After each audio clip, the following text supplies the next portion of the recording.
segment of the show, we're going to be discussing question 2, which is a proposed law that would replace the criminal penalties for possession of 1 ounce or less of marijuana with a new system of civil penalties to be enforced by issuing citations. The speakers in this segment include, to my left, Steve Epstein from the Massachusetts Cannabis Reform Coalition, and to my right, Chief Robert Champagne of the Peabody Police Department. They're going to discuss the pros and cons of this question that probably hasn't received as much publicity as question 1, the income tax reform. But I think it's important that people know the pluses and minuses of this question. These 2 speakers will present those pros and cons, and of course, voters can decide for themselves which way they want to vote on November 4th. So, Steve, I wonder if you could give us a couple of minutes on why people should support this question. Well, I want to thank you, Mr. Benton, and the Salem News and BevCam for having this forum so that we can reach out to the voters of the Commonwealth. When Massachusetts enacted its first law prohibiting marijuana possession without a prescription in 1911, a minuscule minority of Bay Staters used marijuana accepted medicine. Now you can't get a prescription, but the federal government estimates close to 10% of us over the age of 18 regularly pursue this conception of their happiness each month, and even more than that in a year. Massachusetts is first in the nation for monthly and yearly marijuana use and for lifetime marijuana use. If the desired result is less use and restricted availability, it hasn't worked. It is an unwholesome and unreasonable policy with unintended consequences. The regulating and taxing of marijuana, as we do tobacco, beer, wine, and hard cider, is the only policy consistent with securing to the individuals the blessing of liberty promised by the state and federal constitutions.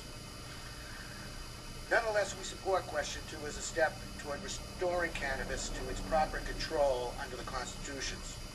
People in Massachusetts are experienced with marijuana and understand decriminalization conserves police resources, prosecutorial resources, judicial resources, probation resources, and is a sensible substitute for the currently imposed dismissal after a period of probation, usually recommended by the district attorneys and imposed by the courts.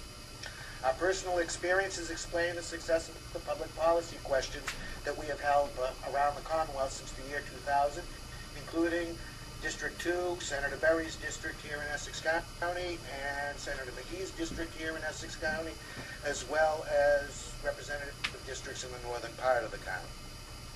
It also explains the results of an August Channel 7 Suffolk University poll, which found that 72% of the people support this question unequivocally. Now, the opponents will thunder we have to stay the course. It's all about the children. It's all about allowing marijuana dealers to prosper, but they suffer from reefer madness.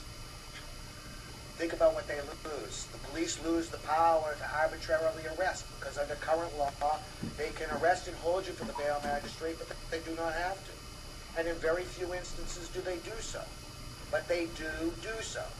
Despite protests by certain proponents and thunderers that, people are never just handcuffed for possessing marijuana, never. Well, next Thursday, come to Ipswich District Court. I'll be there representing a 54-year-old gentleman who was handcuffed and held for the bail magistrate by a member of the Ipswich Police Department. Thank you, Steve. I think I want to get some conversation going. So you have a chance to get to the other points in your presentation. But Chief, I wonder if you could talk for a couple of minutes just on why people should vote against. Well, once again, I want to thank you, Nelson. I want to thank the Salem News and BevCam for allowing us to come here and express at least the contrary views to Mr. Epstein, and why this whole idea of marijuana legalization really is a bad idea. It isn't really about reefer madness. It's really about a really radical departure of the law as it is in Massachusetts, and brought to us by a whole lot of folks from outside of Massachusetts who are intent on changing the way business is done in Massachusetts and leaving us with the resulting problems. Contrary to what some may say here, the decriminalization of marijuana, which frankly is legalization of marijuana, and it really is about the children. It's about the children, it's about the adolescents, it's about folks that are their 20s and 30s. Despite the fact that people talk about the lack of resources or that go to that, 30 years as a police officer, more than 30 years in this business. the police, their primary enforcement goal is not locking someone up who's in the middle of their living room smoking a bit of marijuana. The fact of the matter is it's illegal, and oftentimes when we go to enforce the law, we take action on that law. But it's not the primary enforcement thing that's here. As a matter of fact, quite to the contrary. The police officers in Massachusetts, the district attorneys in Massachusetts have taken their focus away from prosecution.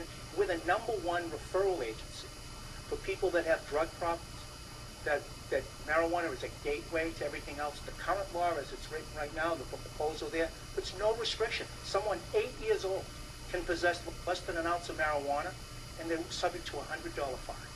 It reduces the amount of the opportunity for police to even intervene with parents. Frankly, I think that in this case that there are some outside forces here that are sort of trying to sell a bill of goods here to people in Massachusetts without letting them know all of the circumstances and all of the things that will flow from that. One point you bring up, and I've heard it in many from people in law enforcement, is the fact that this isn't nobody gets arrested for having less than an ounce of marijuana in their possession. Courts don't want to do it, don't want to deal with it, police don't want to deal with it. But that raises the question, why have a law against possession if there's no, if it's not being enforced? Well, I think, look, I don't want to speak for the legislature of Massachusetts. It's there. The police are required to take some action here. But what we're talking about, we're distinguishing the ability to take some action from a substance that's been controlled and deemed to be illegal, and taking it before someplace where people can sort of get help maybe for a gateway problem, for developing addictions, and in addition to that, for people that might have some substance abuse problems.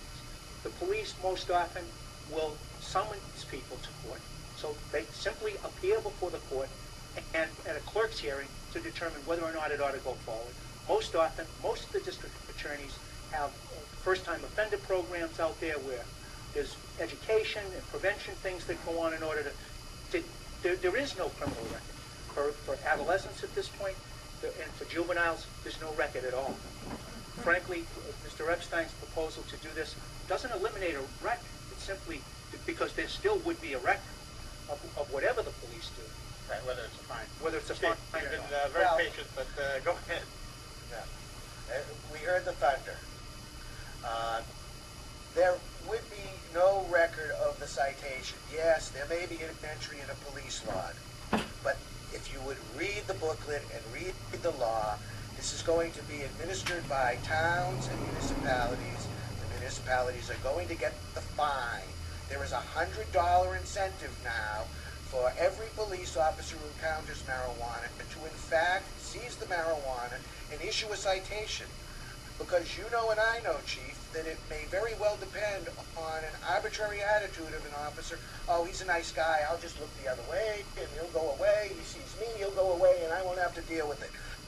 But other people are being handcuffed or as you say, summoned to a clerk magistrate hearing because of who they are. And it leaves what John Adams warned us about. Nip the shoots of arbitrary power in the bud is the only maxim by which a people can remain free. But wouldn't that have to This is also arbitrary with power. a fine? Wouldn't it also be arbitrary in terms of whether somebody's going to give you a $100 fine or not? Well, we would hope that it will become a standing order in every police department of the Commonwealth that thou shalt issue the citation. Regardless, because that's $100 to the municipality. And if the offender fails to pay the fine under Chapter 41, because that's the procedures that are going to be used, then they will be subjected to court proceedings. As for young people, there is nothing in this law that prevents a police officer, a teacher, a parent from seeking a child in need of services petition to get that child the protection and the help that they need if in fact they are substance abusers. But I know from my experience of 20 years as a member of the bar, sending these people to referrals for substance abuse treatment, all that does is inflate the number of people that are, quote, in treatment for marijuana abuse,